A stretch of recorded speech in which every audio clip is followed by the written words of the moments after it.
In the most holy name of Allah, who appeared to us in the person of Master Farad Muhammad, we thank Almighty God Allah for his coming, and we thank Almighty God Allah for his leaving or raising in our midst the most humble and honorable Elijah Muhammad. We also thank Almighty God Allah and the most humble Elijah Muhammad for seeing it fit to know that there will come a time where we will need someone to guide us in the absence of the most honorable Elijah Muhammad and in the absence of his teacher, Master Farad Muhammad. And they left us with one who we today, and I personally think, because if it were not for him, I would not know anything about the most honorable Elijah Muhammad and Master Farad Muhammad, and that one is the Honorable Minister Louis Farrakhan. And I greet you all with the greeting words of peace and paradise. Assalamu alaikum. Let's give Sister John Tiki and Brother Gil, Brother Lawrence a round of applause for their words.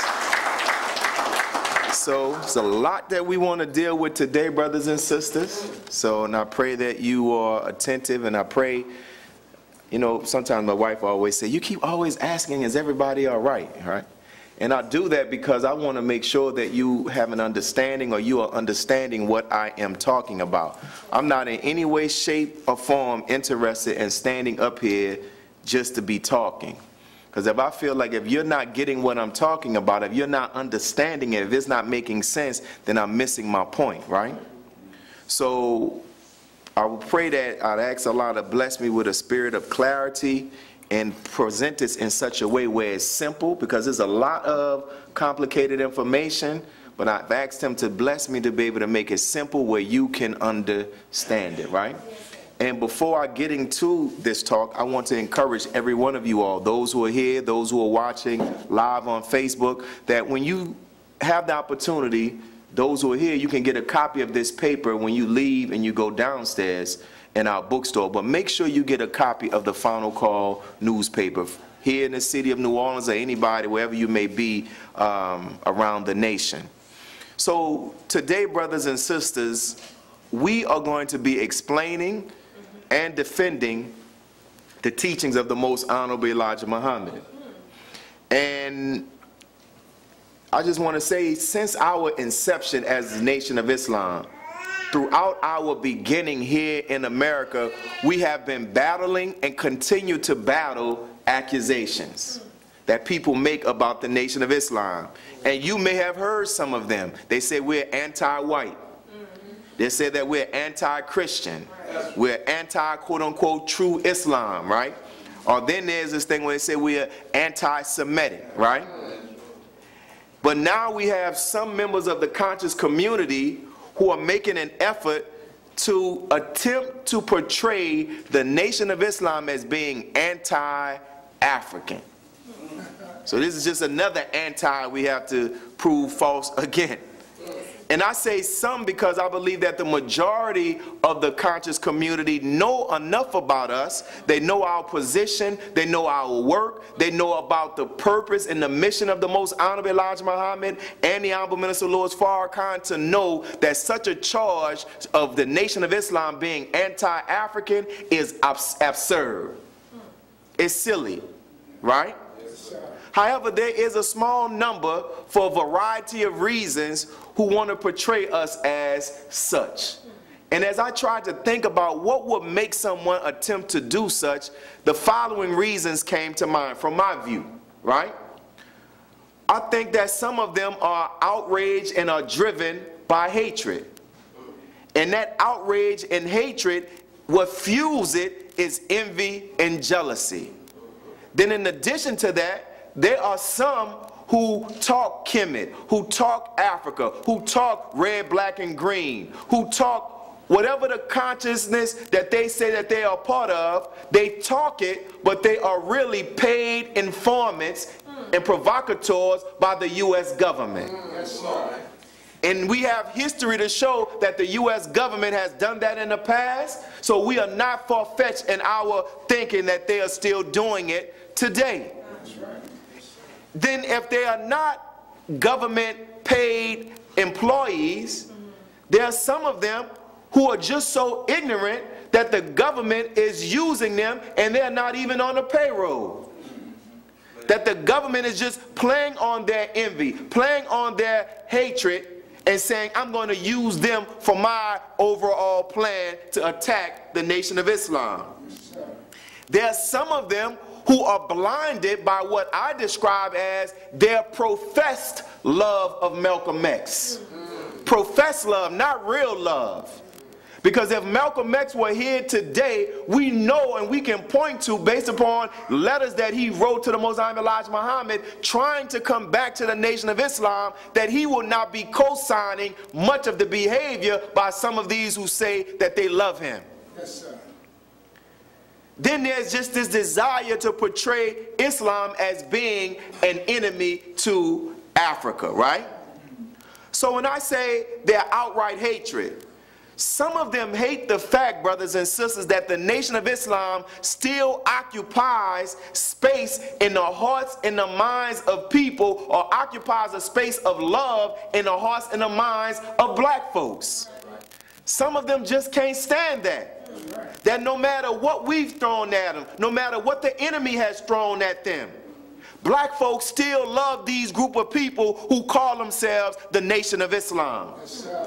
And it drives some people to see that our people still love us and our people still defend us. Some of them are driven by envy and jealousy.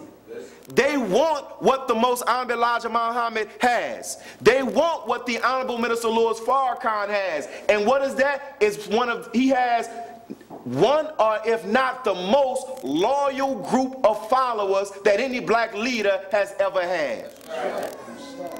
When the Honorable Minister Louis Farrakhan travels all over America or even outside of the country, members of the Nation of Islam also travel in support of him. We don't leave on the responsibility on the U.S. government or some government overseas to protect our man. We make sure that we go there and he is protected. We don't leave the responsibility on some organization to make sure that the seats are filled. It can be another organization that has invited the Honorable Minister Louis Farrakhan to speak at their event, and we push it to make sure that people are in attendance as if it's our own event. Yes, sir.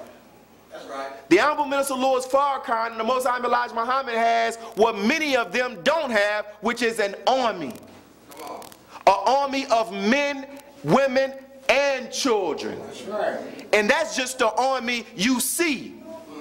But the Honorable Minister Louis Farrakhan says that we also have an army that you don't see, who don't call themselves FOI, who don't call themselves MGT, but they are lovers of the Honorable Minister Louis Farrakhan and are willing to give their life in defense of him and the Nation of Islam. That's right.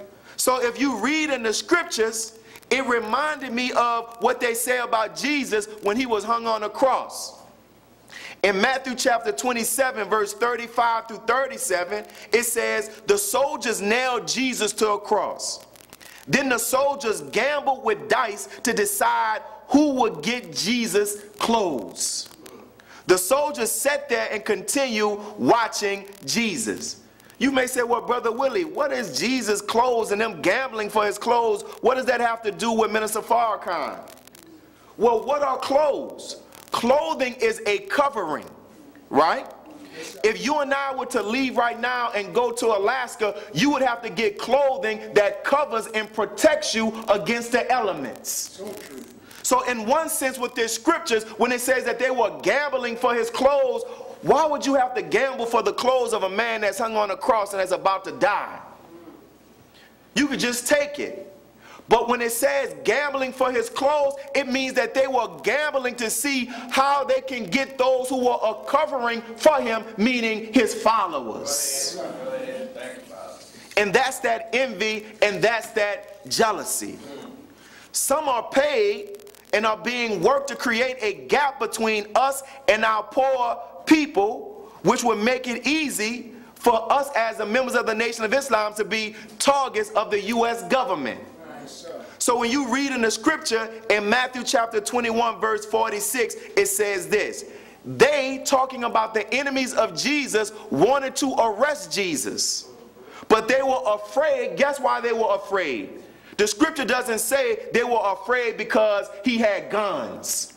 The scripture doesn't say they were afraid because the followers of Jesus had access to weapons of mass destruction. But it says that they were afraid to arrest Jesus because they were afraid of the crowds who considered Jesus to be a prophet. Yes, sir. Meaning they were afraid of the crowds because the people saw this man Jesus as a special man. Yes, sir. So what the enemy sought to do was to break the people's love and their connection from this special man. That's right. And when you see people who are attacking the Nation of Islam, being critical of our beliefs and examining our position and expressing your difference in how you believe that we should be doing this or this is the best method, that's fine. You can do that. We all are public entities, so we can examine everybody's position and platform. There's nothing wrong with that. But when you try to take your criticism up to a method where you're trying to kill the love that our people have for us, then you're working for the enemy. Right. So true. Because no person who loves black people would try to do anything to stop black people from being attracted or learning from an organization that has done the most for black people in America since it has been in existence. Right? If you say you love black folks, we can look at the scripture and hold up a story to show you what real love looks like. When David, who was asked to rule over the children of Israel, a case was brought to him where there was a woman who gave birth to a child. And while she was asleep, another woman who did not carry this child in her womb for 9 months, she snuck and took the child while the real mother slept. And then when the real mother woke up, she saw this woman with her child. And an argument ensued. That's my baby. No, this is my baby. So the people brought these two women before David. And so as David heard them give their side of the dispute, David said, give me a sword. And he said, I'm going to slice the baby in half, and that way both of you all can have a part of the baby. Now you may say, man, that's some weird type of justice. But David went to that extreme to prove a point. Because he knew that whoever the real biological mother of that child was, that she would rather see that child in the hands of somebody that was not his or her mother rather than dead and split in half. Yes, sir. So the biological mother said, no, stop, she can have that child. I would still rather see that child in the arms of somebody that's not their mother rather than dead. I use that biblical analogy to express to us that if you really love black folks, if you really thought they were the Moors or the original Kemites from Kemet and whatever philosophy of black Afrocentric philosophy we ascribe to, then you would rather see them go to some black organization that teaches them to love themselves rather than be walking and wandering in America not knowing where to go to get knowledge, wisdom, and understanding. So I know the Honorable Minister Louis Farrakhan loves black people. I know the Nation of Islam loves black people because when the minister spoke to 2 million black men, he encouraged these black men. He didn't say just join. He didn't say join the Nation of Islam. He said go join a church or go join some black organization that you believe is doing great works for our people. Yes, sir. But what you notice when you hear those who want to be critics of the Nation of Islam, you don't see that spirit. Right. It's either their way or it's no way. Right? So they were intimidated. So they want to separate black people from the Nation of Islam. And they have failed then, and they are failing now. Right? Yes, sir. Some of them are just ignorant about the Nation of Islam. Some of them don't know enough about the Nation of Islam to see how we are different from the Eastern Islam as it is practiced. You hear some of them attacking the Nation of Islam, and they're accusing the Nation of Islam of stuff that the Eastern world of Islam does. which the Most High Elijah Muhammad said that we don't follow that world and those practices which have begun because of the result of their deviation. Yes, sir. But if they had love for us, they can easily just pick up the phone or reach out to a mosque or a study group. We're in every city where black folks are and find out and say, what do you all believe? But some of them would rather quote from sources that come from their enemy and our enemy as they try to attack us. So true. They'll quote from an FBI file. They'll quote from someone who does not love black people at all if they feel that they can score a punch or land a blow against the Nation of Islam. This shows their heart. Because Allah tells us in the Quran that if a person of evil character or evil reputation comes to you with bad news about somebody else, you should be very suspicious. That's right. So we don't grab from what our enemies have to say about our brothers or sisters or some other organization. Everybody all right? Yes, sir. Some of them are bitter over the death of Malcolm X, who they feel was the key to black liberation. But as I open up, I said this professed love of Malcolm X, which I say is hypocritical for many of them. So true. Right? Yes, sir. In this book, I want you to go and read it. Get it? To Kill a Black Man. Listen to what Louis Lomax says. Malcolm was never able to effect an alliance with young black militants who were then plotting the crisis that is now upon the Republic. He's talking about when Malcolm X left the Nation of Islam, all of these black militant groups, they rejected Malcolm. Did you just hear what I said? Yes, sir. They rejected him. He goes further, the black power people would never raise Malcolm, would later raise Malcolm to sainthood, but they would not work with him, nor let him work with them in his life. Meaning, all of these people you're seeing talk about, Malcolm is my hero, we need more Malcolms. When Malcolm was alive, they were nowhere to be found with him. So true. In this book, he quotes Malcolm, and Malcolm says, the Negroes say that I'm too radical, and the black militants say I'm not radical enough. But why is it that this guy says later in life they raise him to sainthood? The Honorable Minister Louis Farrakhan talks about why they did that. He said that they raised Malcolm to sainthood as a way to counter the Honorable Minister Louis Farrakhan awakening black people. Right? Then when they talk about, oh, y'all killed Malcolm. This comes from the book.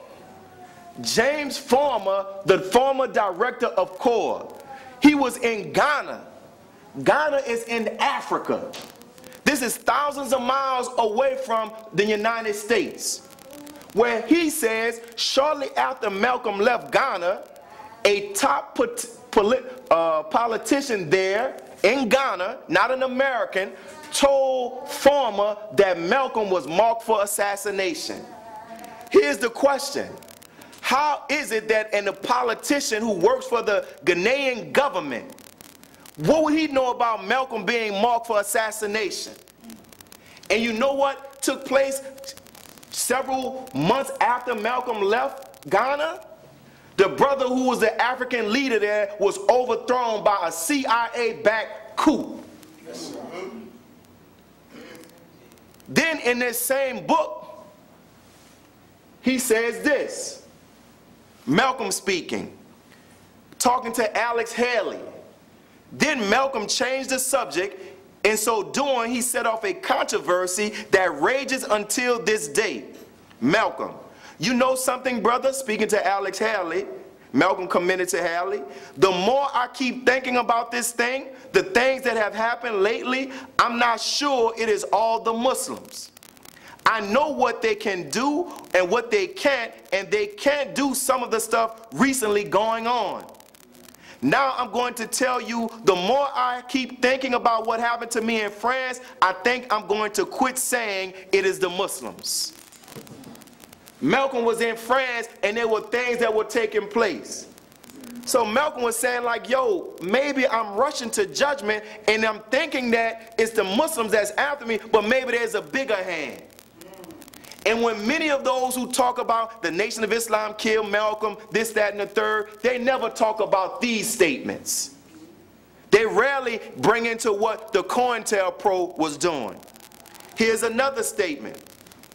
Malcolm was going to make this statement on the day he was assassinated. And do you know that there information that came out to say that Alex Haley and somebody else who worked with him to write that book, that they were in communication on a regular basis with the FBI? Yes. That they were feeding the FBI what was taking place as the stages of this book that Malcolm was working on was taking place? So imagine if the FBI get word that Malcolm is starting to thinking about it's not the Muslims who's trying to kill him. And Malcolm is even talking about how he's going to start talking about that in the public. How would the FBI feel about that? How would that go against their plan, which they brag in their files, how they work to create tension and conflict between Malcolm X and the Most Honorable Elijah Muhammad? So Malcolm X says this. This is right before he went out to speak, the last day of his life. I'm going to tell the people today, Malcolm continued, that I was too hasty in accusing black Muslims of bombing my home. He says, things have happened that are bigger than they can do. I know what they can do. Things have gone beyond that. What would have happened if he would have said that statement? You ever thought about that?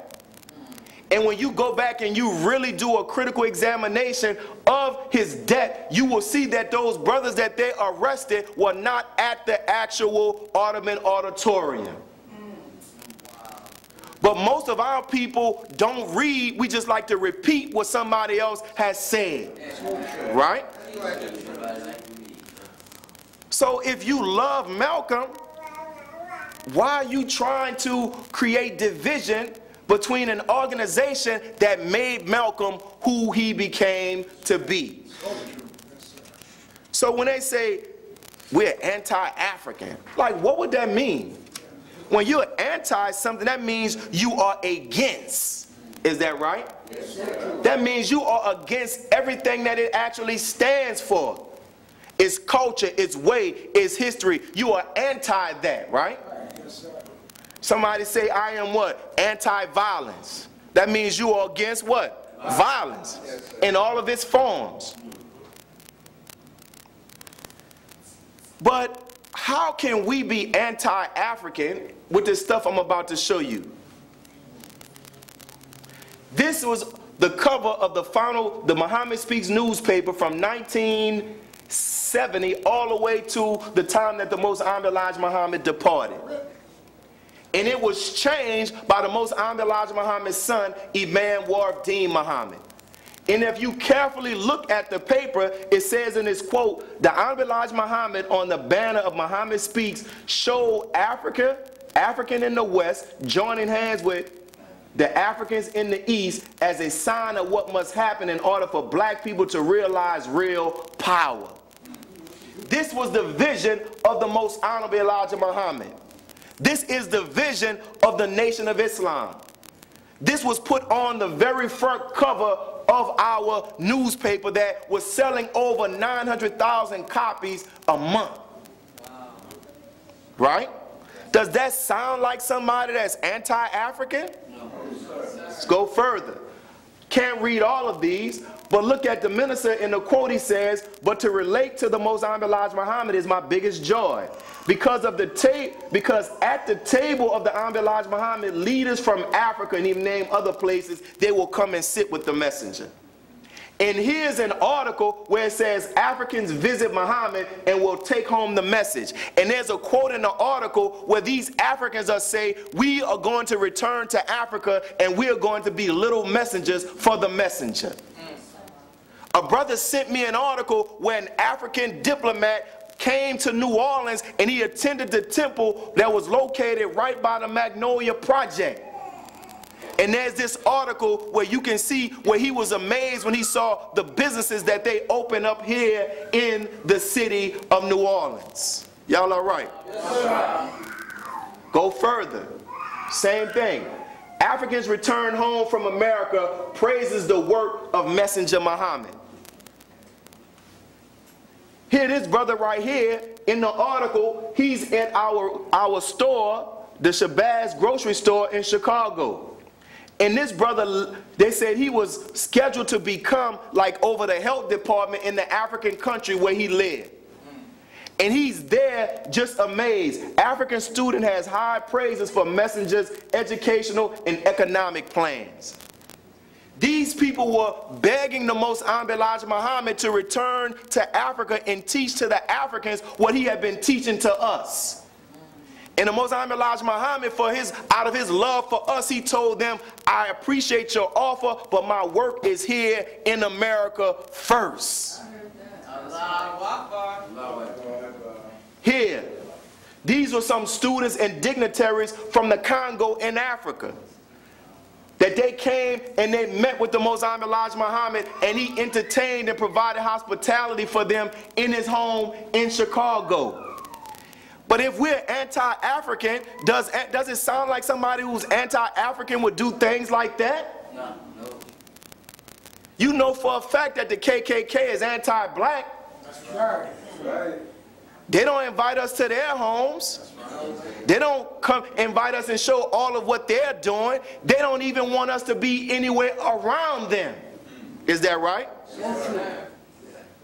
The Most Honorable Elijah Muhammad, cover of the Muhammad Speaks newspaper, black man in USA and in Africa. And listen to what he says. He praised when he saw the African countries breaking away from the colonization of the Caucasian.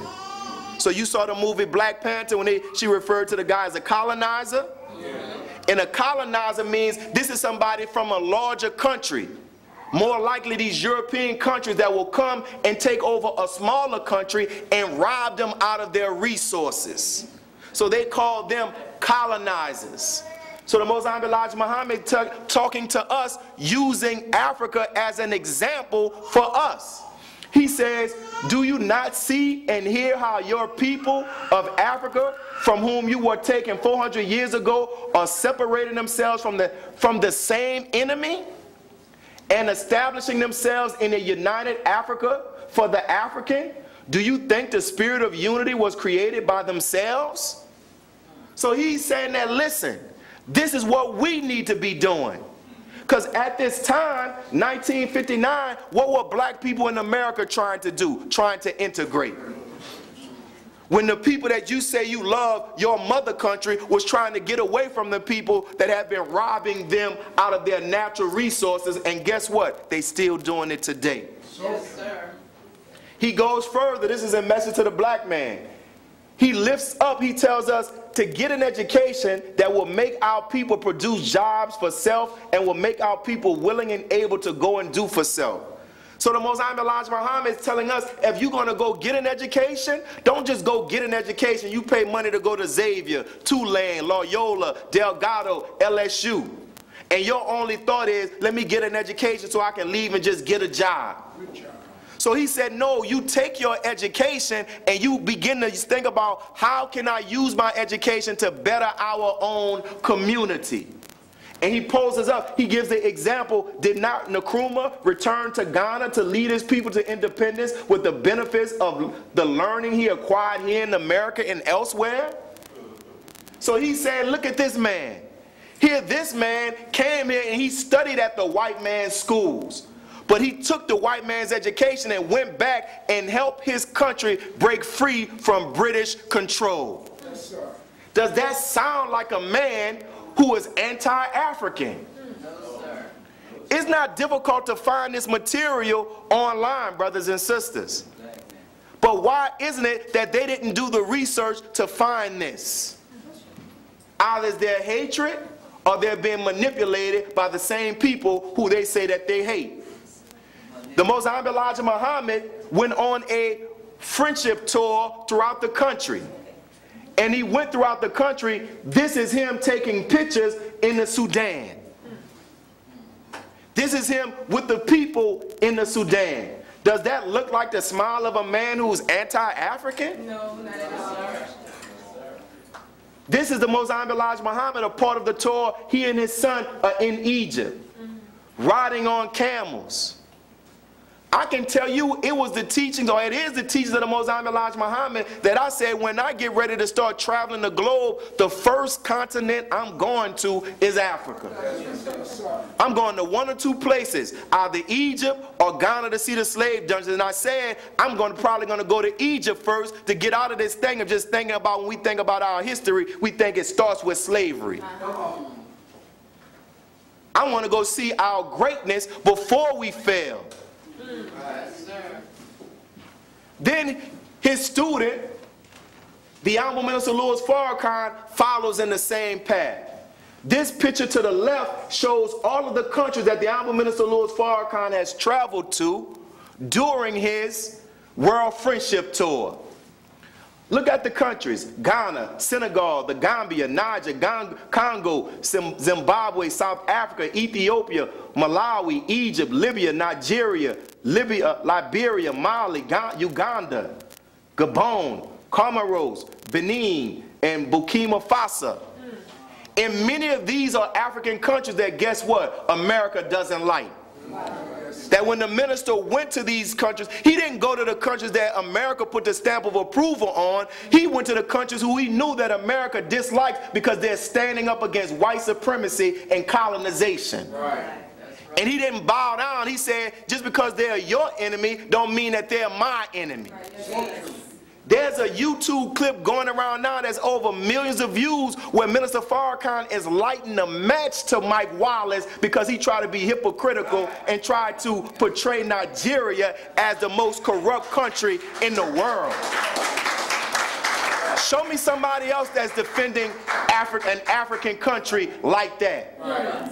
And when Mike Wallace asked him, well, he said, well, can you name another more corrupt country? He said, I'm living in one. Right. Does that sound like a man that's anti-African? Right? So he went to all of these countries, and then he met with the different leaders. In the picture to your far right, with him sitting next to Mother Khadija, his wife, he was in Nigeria, and they gave a special ceremony on his behalf. So the minister said, this video is released on YouTube. Type in Minister Farrakhan World Tour, World Friendship Tour, and see how he was received. Yes. Where you had African leaders who were giving the Honorable Minister Louis Farrakhan their staffs, their crowns, which were a symbol of their authority. Right. Yes, that they hadn't given to anybody else since they were in rulership over that kingdom. And when the minister came, they gave him the staff, gave him the coat, gave him this sacred ceremony that they only do for world leaders and heads of states. How could they do that for a man who's anti-African? Then the Honorable Minister Louis Farrakhan. Think about like what Jesus told his critics. He said, if you don't understand what I'm saying, look at my actions. So the minister said when he traveled all throughout Africa, he said, in my friendship tour of Africa several years ago, in every African state I visited, I spoke of and encouraged Africans to think of a United States of Africa. He didn't say in one. He didn't say in 5. He said, and everywhere I went, I taught them about the need for them to become unified and organized, because right now, on the second to largest continent on the planet Earth, you have all of these countries that have all of their governments, and they're divided. Wow. And because of the white thinking, they resist efforts to unify, and as a result of that, America and other European Western nations exploit that division. Then he says, a united Africa would ensure that all of the sons and daughters of Africa on the continent could be educated, cultivated, and developed to bring about not only a renaissance in Africa, but throughout the world. Here's a man that just dealing with black folks in America is enough. But the man goes around to Africa and he's trying to motivate them to say, come together and form the United Nations of Africa. An African Union. Every year we have our Savior's Day, right? where we travel to Chicago or Detroit, what are two sacred cities. Chicago and Detroit to us are like Mecca and Medina to the Islamic world. Yes, right. But in 1994, the Honorable Minister Louis Farrakhan, it says here, we had, look what it says, fulfill the vision of the Honorable Elijah Muhammad. So the Honorable Minister Louis Farrakhan, in his desire to say, let's have our Savior's Day in Ghana, in Africa, he saw himself fulfilling a desire that the Most Honorable Elijah Muhammad has. Right? And it says when he went there, an audience of 30,000 people in Black Star Square in Ghana. Spoke to 30,000, but he left America and brought 2,000 black people from America to attend. And the minister in the lecture talking about it, he also said, I don't know if the record still stands, that they brought the most blacks from the diaspora. Am I pronouncing that right? Diaspora from uptown. Diaspora. They brought the most blacks from the diaspora to go and visit the slave dungeons that had ever happened up until that time. Meaning they brought the most blacks who were from America to come and see the place where our ancestors were stripped from their motherland, their home country. Does that sound like a man that's anti-African? Y'all all right? Yes, sir. So when we get into this, and then the other thing, while they were trying to stigmatize the Sudan and saying that Muslims were killing Christians and Africans all of that, and the media had their motive of trying to demonize the Sudan, the minister said, let's not depend on Western media. I will pay for a delegation of journalists to go there to Sudan and find out what's the truth. And many of those conflicts that exist in Africa, they are byproducts and a continuation of beefs that were started by the Europeans when they were there. That's right. I don't know if you saw the movie Hotel Rwanda. Yes, sir. Well, there's a very small scene in that. That was a hard movie to watch. There's a scene where Don Cheadle goes into a bar, I think, and he talks to the guy who was in 48 Hours, Nick Nolte. And Nick Nolte tells him what really caused this beef between the Houthi and the, I can't think of the two African tribes. And the Tutsi and the Houthi, right? He said that when the Belgians were there, they had a group of the Africans, I don't know which one, that they kind of treated them like what Malcolm X would say as the house niggas. They pulled them next to them and gave them all of the whatever little trinkets they gave them, whatever little privileges, and they treated them right, and they encouraged them to mistreat the other tribe. Now look at what this beast did when he left. But when he left and gave the country back over to them, guess who he left power in the hands of? He left power in the hands of the ones that he had advocated and persuaded the group that he brought near to him to mistreat. So imagine what happens now. They're in power. The Belgians they're gone. The Europeans are gone. Who are they going to want to strike back at? Right. And now we see it, but we don't see the hidden hand behind it. Right. And it's the same that was taking place in the Sudan. The Nation of Islam, we have an international representative who was stationed in Africa. The Honorable Minister Louis Farrakhan, when he did the World Friendship Tour, when he met the descendants, he met the ancestors of people who were from the same tribe where Alex Haley came from. When he went there, they had some money that was allocated to build a school and a mosque, and the people ran off with the money. The videotape is on YouTube where the minister said that I will pay for the mosque and the school to be built so that the legacy of Alex Haley and his people can still be known. Does that sound like somebody that's anti-African? Y'all all right? Yes, sir. Yes, sir. Keep going further. We will get to this. So I read that part. And I don't know if you're familiar with our brother Kwame Ture, formerly Stokely Carmichael. And Stokely Carmichael, when he first met the Most Honorable Elijah Muhammad, the Most Honorable Elijah Muhammad assigned that say wherever he goes in the country, the FOI were to provide him security. That's the value he saw in him. And then Stokely Carmichael later became Kwame Ture. and he was about Pan-Africanism, about blacks here in America and all over the diaspora. I got that word right. Going back and using their skills to help build Africa back up. And he was very close to the Honorable Minister Louis Farrakhan, and the Honorable Minister Louis Farrakhan supported his efforts of Pan-Africanism. I keep hitting that slide. It must be wanting me to get to that slide, right? So the logical question that we would have to ask is, why would they try to make these quote-unquote conscious people, this small group, why would they try to make the Nation of Islam anti-African? And what they use, brothers and sisters, to try to do so is they take an aspect of the teachings of the Most Honorable Elijah Muhammad about what he teaches about the origin of our texture of our hair, which he said kinky hair.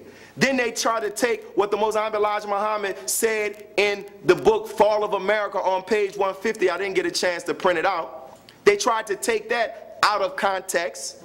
Then they tried to take a lecture that the Honorable Minister Louis Farrakhan did, or a question he responded to during a question and answer period when he was a young minister in New York in 1974, and then they go all out and they say he's anti-African. And I believe that behind those efforts are the U.S. government that pulls this stuff out and gives it to them and knows their envy, knows their jealousy, and knows their hatred, and say, look at what Farrakhan said. And they don't put it in the full and proper context. So let's deal with this thing when it's talking about quote-unquote kinky hair.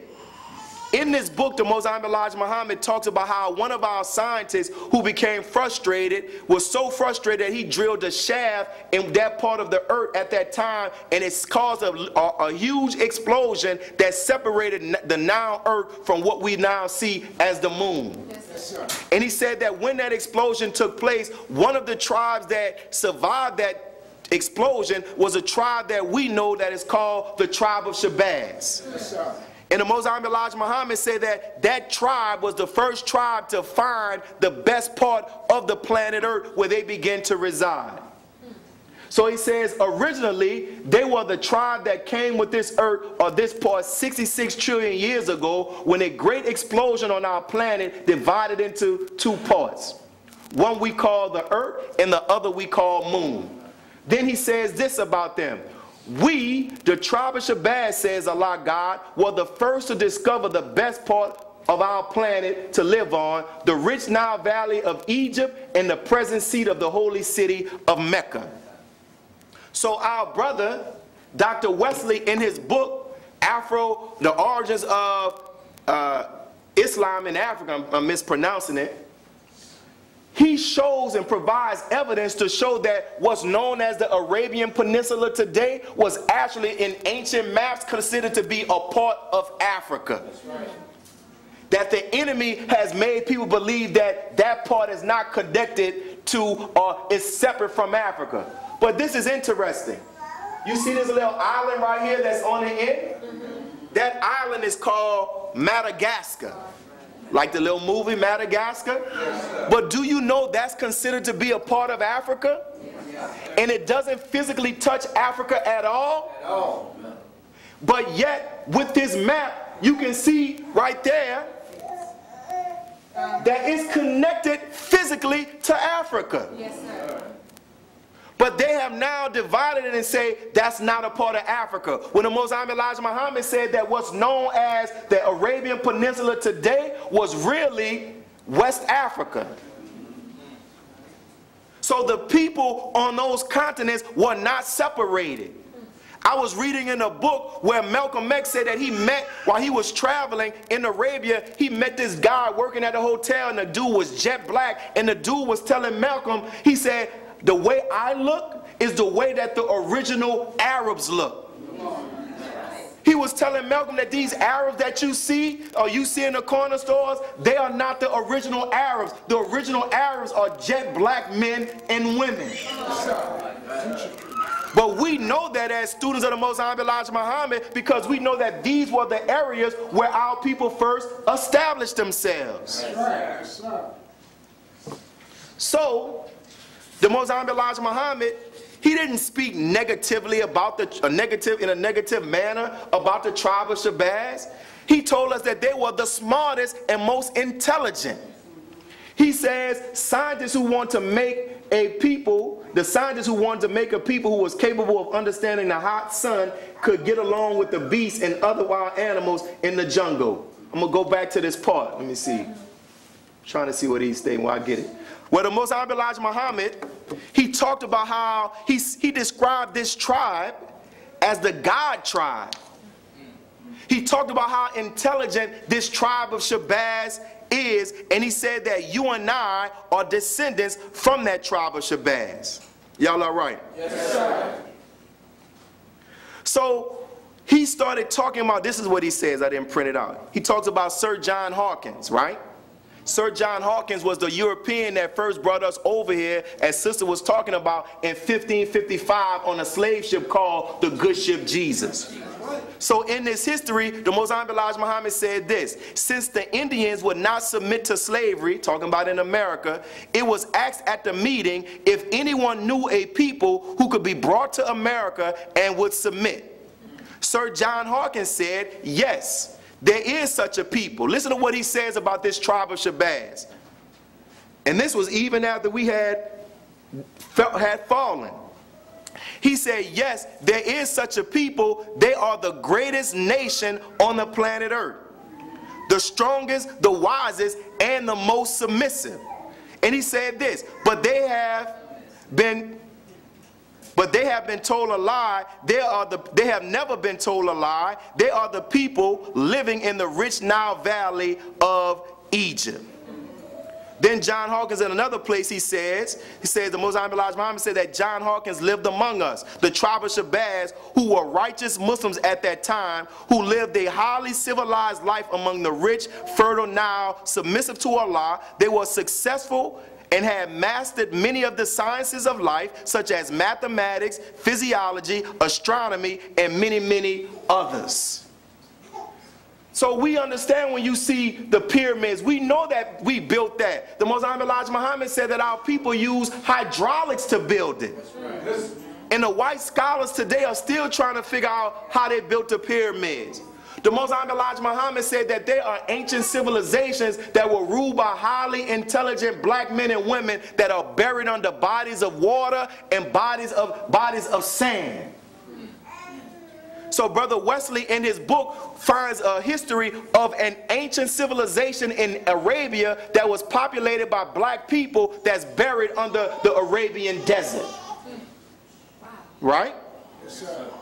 So you see this advanced civilization because we live in that area. I pray that I'm making this clear. Yes, sir. So the Most Honorable Elijah Muhammad talks about a conflict came up. And a conflict came up between the scientist or the leader of this tribe of Shabazz, where he began to start feeling like this black people, this ancient black people who came with this part of the earth, he began to start feeling like they were too soft. Because the Most Honorable Elijah Muhammad said that we have very soft features, very tender, right? And I was talking to Brother Lawrence, we still have that debate right now amongst us as black people, where some of us think that we're too soft. And some of us think we need to be harder, right? Yeah. So what Shabazz did, when he couldn't get the 24 scientists to agree, he said that I'm going to take my people and I'm going to go somewhere else. And the scientist said, we give you the permission to go, and guess where he went? He went into what's known as East Africa. What the original people at one time, we didn't call Africa, Africa, it was called Asia. So the Most Honorable Elijah Muhammad was taught by his teacher in the early 1900s that it was the white man who gave us the name Africa, not ourselves. Now all you have to go and do and research it, and there are many of the researchers and historians are saying that the name Africa came from the Romans. But our original people who were there for millions of years, we didn't call ourselves Africa. We didn't call that area Africa because we were here before Caucasians were even in existence. Right? So the Most Honorable Elijah Muhammad took very profound truths and made it very simple, but now it's on us to go and research it and put it in that scholarly language if we want to have it in that way. Right. So he says that they went into the jungles of East Africa. And the man brought his tribe, his family, his people into the area of East Africa to make them harder, to make them be able to adapt to one of the roughest environments, and they will be able to master that environment. And so the Most High Elijah Muhammad said that in them actually doing that, he says that's the origin of our kinky hair. Because the blacks who were there, who didn't go into East Africa, who were in this area, the Nile Valley, and what is known as Mecca today, they were jet black people, but they had long and curly and straight hair. That's right. They had thin noses, which scholars call aquiline noses, which would be considered to be a white person's nose today. But as I was researching this, I said, man, these people stole our identity, they stole our name, they stole our country, they stole our history, and now what's considered to be a standard of beauty, we think is theirs, but they are our original features. And so they think, have us thinking as if, yo, that's their features. No, that's our features, one of the many diverse features of black people. Right? And they went in, their hair began to be kinky as a way to adapt into the environment. Now, when you get this, when you see those who are attacking the Nation of Islam and trying to paint us as African, anti-African American, they use these remarks. And they try to use what the Honorable Minister Louis Farrakhan said in a lecture called "The Obedience is the Highest Form of Sacrifice" in 1982. And the minister says this: the hair on your eyebrow, which is straight, the hair on your head is not the same as the hair on your eyebrow. But the hair of every other people on this is the same as the hair on their eyebrow. Your eyebrow is straight, your hair on your head is something different. Wouldn't you like the hair on your head to be straight as the hair on your eyebrow? That's why you are so busy frying it, and that's why you are busy pulling it. Then he goes further. But there's a part of this, I purposely left it out, and I'm going to bring it back to it. There's a part, he goes further. They were dark-skinned people, jet black, but they had straightened hair, thinner lips, and a thinner nose. We are marked as a different kind of black people, and we were rejected and despised not only from the circle of the gods, but we were despised and rejected by all of the black people on the earth. Yes, sir. This is why today black people with kinky hair and broad noses and thick lips are rejected in every society. I want you to hear me tonight. So the minister, when you read about this, there is nowhere in the Most High Elijah Muhammad's teachings where he says that our kinky hair and our physical features are a result of a curse. And I challenge anyone to try to find anything to say that our physical features after we left and came into East Africa is a result of a curse. He says that it's not a result of a curse, it's a result of us adapting to that environment. Right. Yes, sir. So our nose is broadened up because it allowed for more oxygen. Right. And there are scientists that talk about the reason how all of that actually came into play, right? Yes, sir. Come on. But what I notice when people who pull that quote from the minister, this is what they don't emphasize, that he says in the exact video. He says, I mean, you know, I'm black and I'm proud. We have got to learn to be proud of our kinks. Right. And he says, because most of your family, the other people on the other black people on the earth were jet black, and they didn't have no broad nose or thick lips and kinky hair. But he says to learn how to be in love with how we are.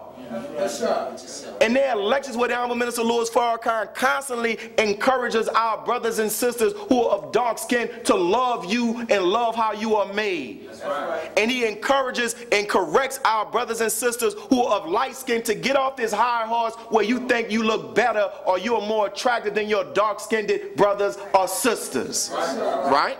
Yes, sir. But if they could place their hatred to the side, talking about those who try to go against us, they will see that history verifies what the Most Honorable Elijah Muhammad and the Honorable Minister Louis Farrakhan teaches about that segment or group of black people who had these features that now white folks want us to believe that these are European features before our brothers and sisters went into East Africa.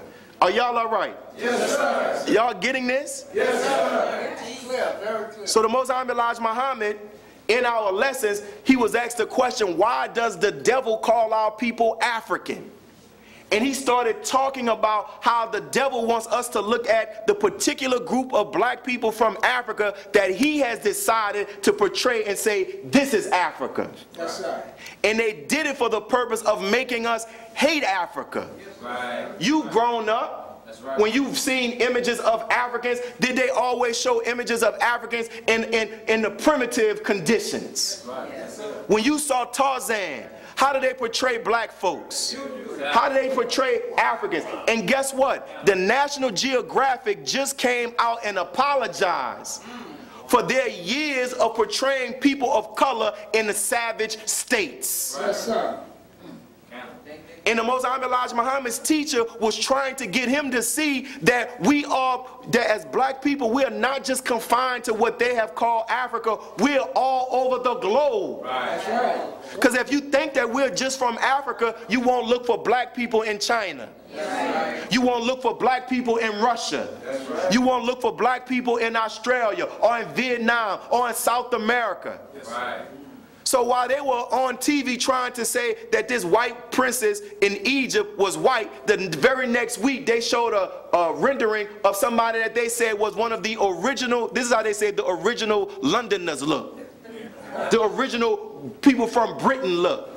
And guess what it was? A dark black man with blue eyes with stringy hair. With wavy hair. We are the original people on the planet Earth. Remember, we were here when the whole landmass was one landmass. Right. So when you dig into the ancient vaults of these histories, you will find us. Right. Ancient Chinese. Were those who believe in a samurai culture, and one of their sayings, they say that you cannot be a great samurai if you don't have one drop of black blood in you. Yes, sir. Right? Yes, sir. So the Most Honorable Elijah Muhammad, let me show you this, Dr. Wesley in his book. Well, look what he says, about 50,000 years ago, so remember that. The kinky hair. This is what the words from the minister, what they don't mention. When he says, you have to love we have to be proud and love our kinky hair, love our kinks. This is a very powerful book. Yes. I read it before, but I really got into it and I was reading the footnotes of it. And brother validates what the Most Honorable Elijah Muhammad teaches, right? In the book, on page 5, Dr. Wesley shows how science shows that there were areas of West Asia, known today as modern Arabia, and North Africa and southern India, that have black people who have different features than those who are generally associated with the traditional images that we have of blacks in Africa.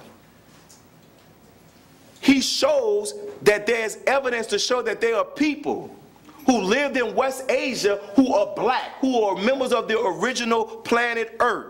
But they have different features than those who live in sub-Saharan Africa.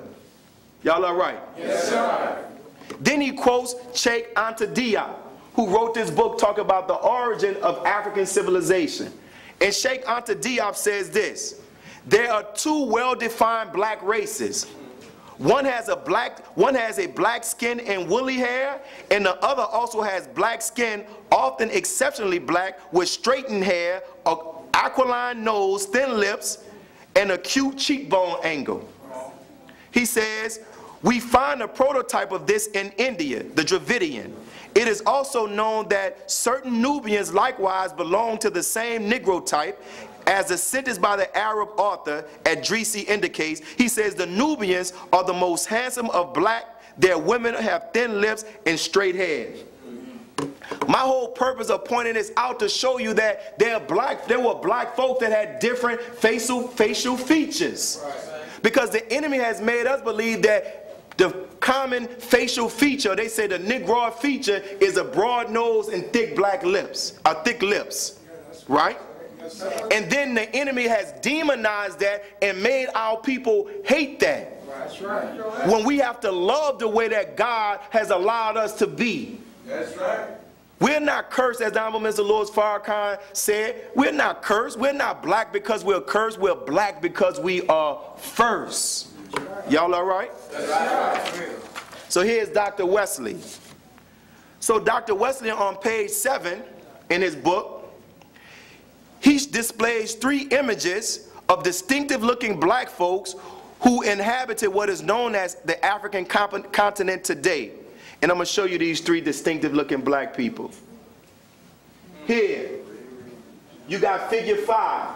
This comes from Ivan Sertima's book. Figure 6 comes from another book, Living Races of Man. Figure 7, Dravidians, right? When they say Dravidians, they're talking about those people who are the ancestors of the people who live in India today. That's what they're saying Dravidians are. But what he's showing is that the ancient Africans kind of resemble this brother, but they evolved from here to here. And this is the brother where you say, they said this, the look, brother is from, guess where he's the Nubian chief from where? Kenya. Where's Kenya? East Africa. Right? I hope y'all get me. Yes, sir. Yes, sir. Ivan Sertima in his book shows how India basically was a settlement. Ivan Sertima in his book shows how India basically was a settlement of Ethiopia. That's right. And Dr. Wesley in his book shows how the bottom half of the Arabian Peninsula has more in common in the facial features, in the land, in the vegetation, just like what you find in Ethiopia. Because it was all one, and they created what is now known, that area that is known as the Red Sea, that separates the Arabian Peninsula from The Suez Canal. the Suez Canal. They separated that, right? Right. So you think, well, oh, I'm going to show you how Minister Farrakhan did not say anything that the Mosque Muhammad did not say.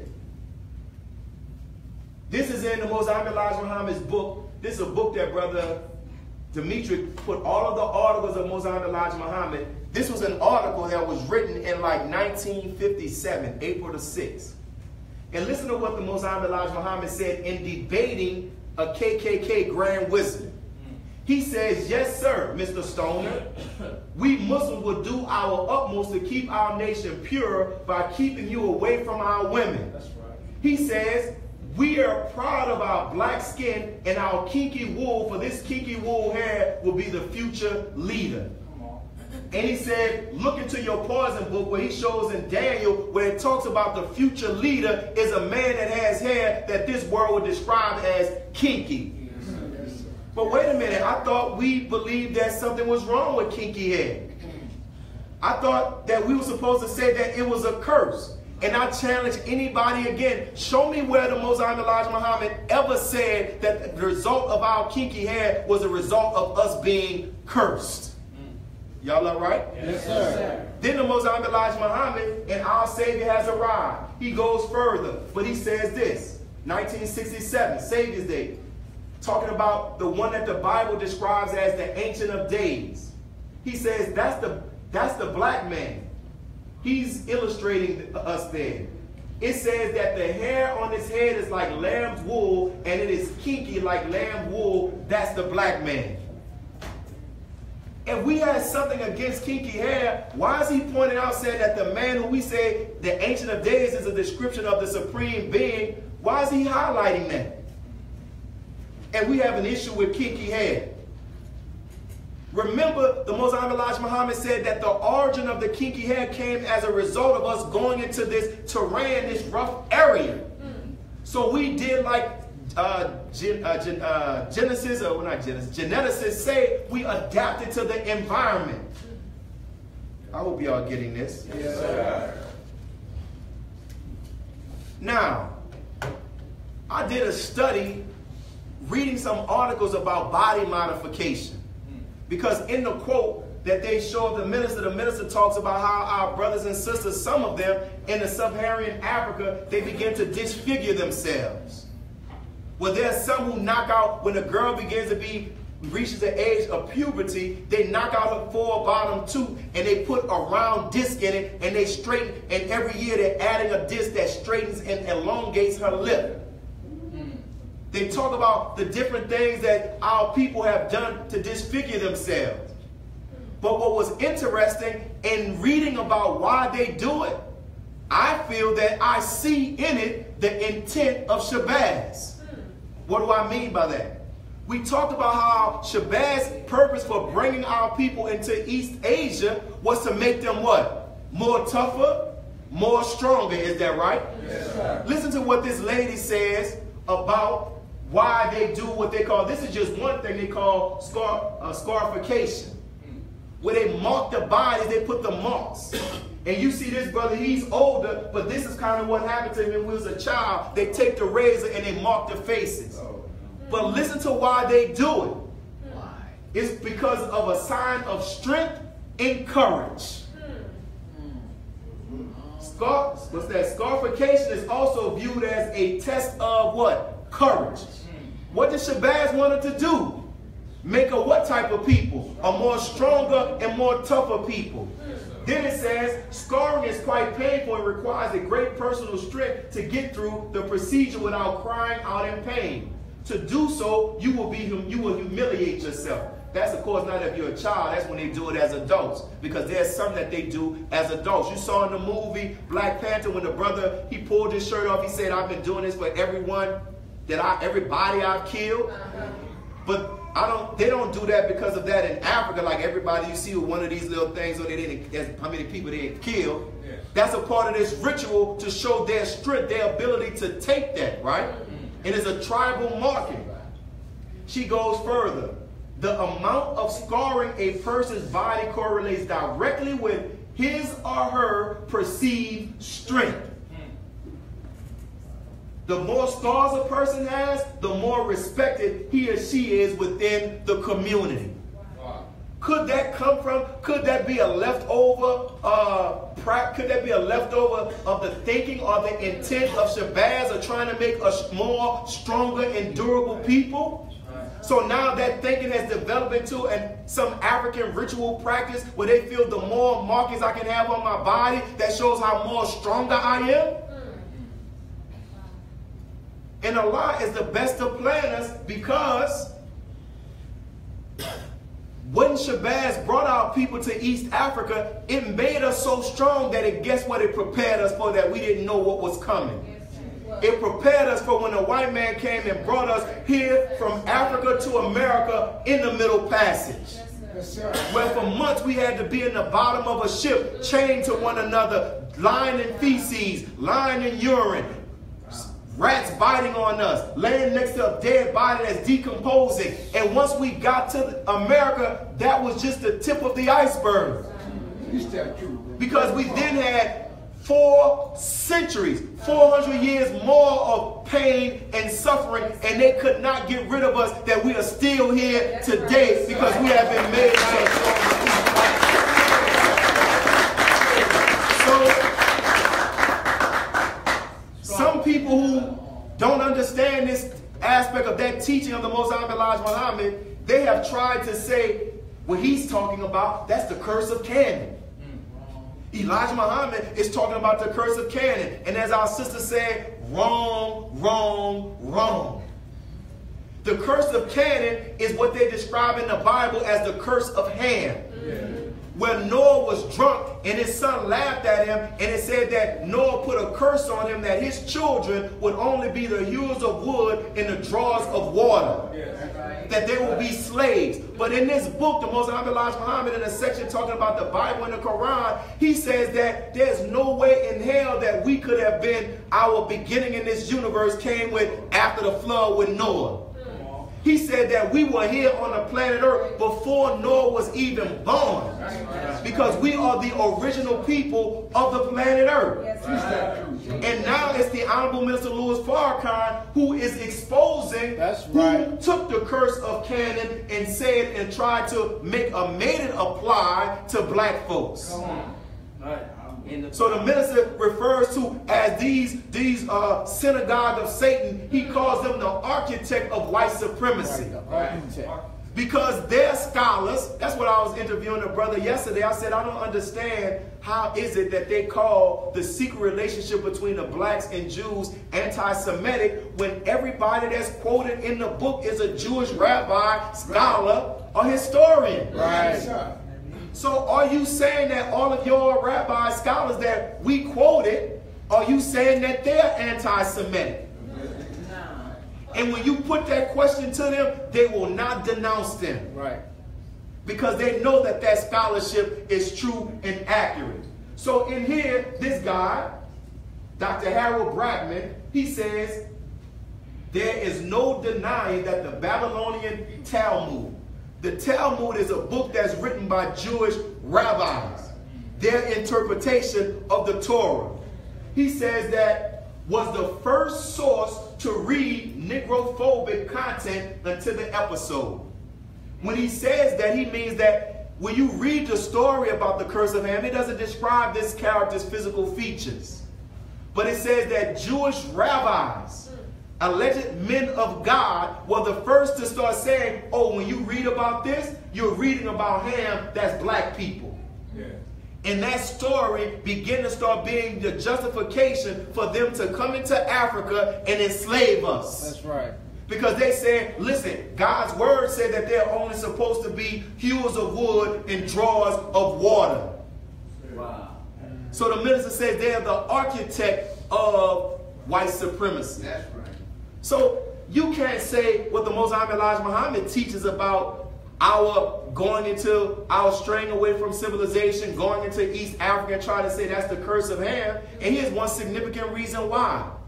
Because nowhere in the Bible when it talks about the curse of Ham does it ever say that God is going to come personally and search the earth and look for these people who are the curse of Canaan. That's right.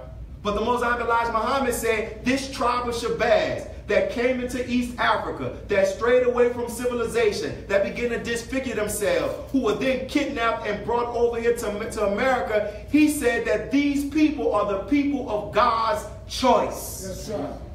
He said that this tribe is the people that God will come looking for in the last days.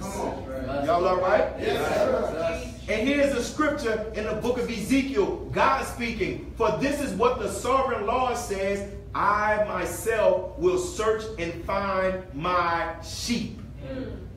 This is, as according to the Most High Elijah Muhammad, God talking about what he was going to do for the tribe of Israel. For the tribe of Shabazz, I mean. Right? Yes, sir. So if they're cursed, why would God come look for them? If they're so much of a bad people, why would God come looking for them if he cursed them and punished them? Come on. Because the Most High Elijah Muhammad never describes the tribe of Shabazz as being a cursed people or an evil people. He says, in fact, that this is the people of God's choice of who he's going to come. And as it says, I will bring them back to their own land of Israel from among the peoples and nations. The tribe of Shabazz are the real children of God, are the real Jews that you read about in the Bible. Right. Go ahead. I hope you're getting this. He's dead. Right? Then they quote from where the Honorable Minister Louis Farrakhan, when he was a minister in 1974, when Honorable Minister Louis Farrakhan was talking about how we should keep our hair. And he was talking about how some of you are wearing bird's nests and dust mops and all of this type of stuff. And so they take that and they say, look at what Minister Farrakhan said. But if you can go and hear this actual interview, and I don't know why they labeled it like this. When you see Mutha versus Louis Farrakhan, you think it's a beef going on, right? But at the end of the interview, the man asked the Honorable Minister Louis Farrakhan about this, and the minister said, if I were making that today, I would not make it like that. I would not describe it like that. And the minister talked about, he quoted in the Bible, he says, as Paul said, when I was a child, I spoke as a child. Come on, man. But now I'm a grown man and I put away childish things. We see Minister Farrakhan today, but that's a Minister Farrakhan that has evolved. And the minister had said about how in the rebuilding, one time he heard one of his sons playing one of his lectures, and he said, turn that arrogant so-and-so off. But the fall of the nation helped the Honorable Minister Louis Farrakhan to further grow, and he said that if I were to say that today, I would not say it that way. And further, you can go and listen to the interview for yourself. He said that we embrace and love our people in all of the aspects of their culture on the continent. Right.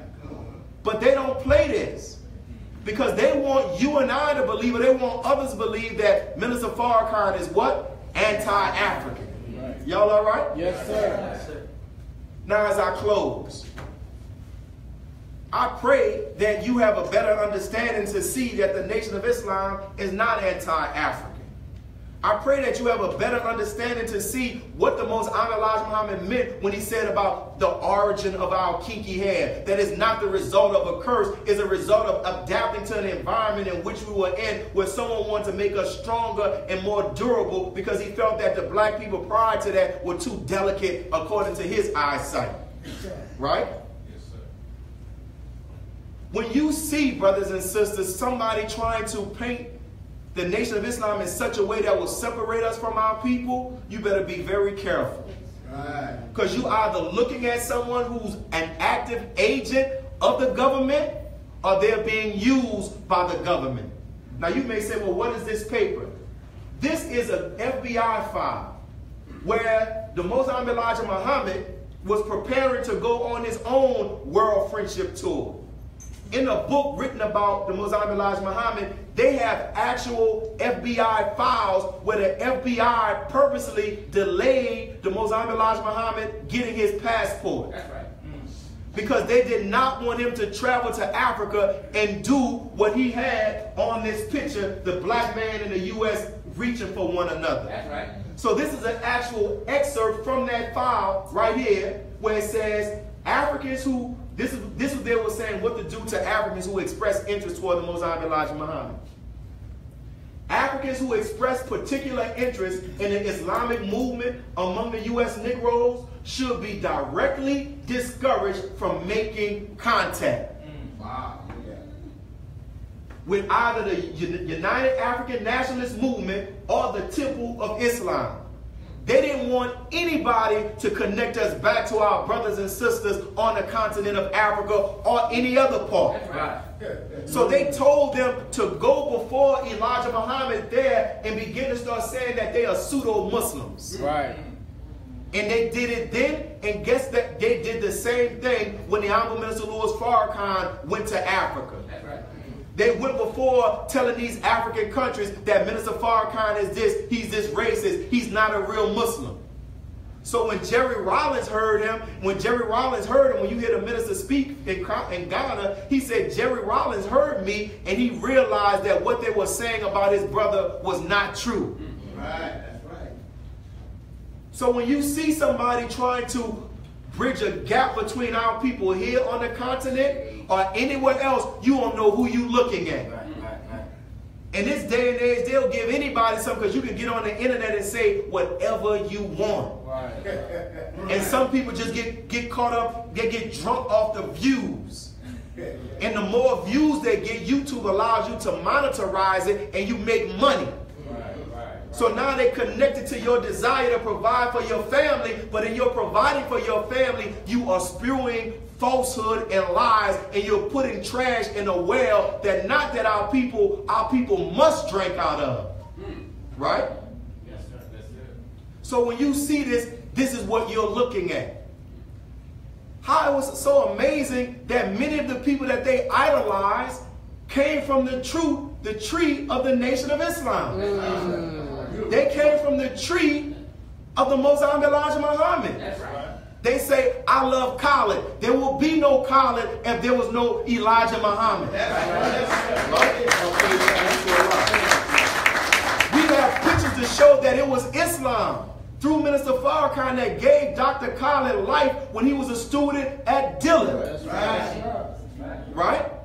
There will be no Malcolm X if there was no Elijah Muhammad.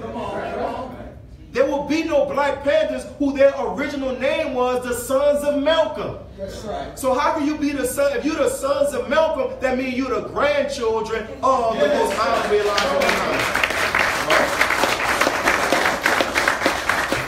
So don't get caught up in that stuff. The Most Honorable Elijah Muhammad said that God has come to make us the new people, where we're not meant to follow the traditions of anyone. Right. So even though we are Muslims, you don't see our sisters walking around and they got garments that cover up their whole face. Right. Our sisters are covered, but they don't wear garments like the women that wear in the East. Right? Right? Right. So even when the women in the East see the MGT, they're like, oh, I love your garments. Right? Right? We are meant to be a new people. That's why in our crescent, in our flag, it's the new crescent. It's the new moon. Because the sun of Islam is rising in the west. You don't see us walking around in turbans. Right? That's right. So the Most Honorable Elijah Muhammad said that in this new Islam, he said the only thing that will remain in existence is the principles, not the rituals. Because traveling to Mecca to walk around a stone is a ritual. That's right. It is a ritual that's talking about what's going to take place with that black people who landed in that area when this part of the earth was created. Yes, sir. The black stone that they say fell out of the sky, fell out of the space, that they don't know where it's coming from. They don't realize that that's talking about these black people who found that area. Right. That everybody, that this transformation of this black people is going to bring everybody back to the path of God, regardless of their sex, their creed, their class, or their color. So dear brothers and sisters, I pray to Almighty God Allah that the message was clear.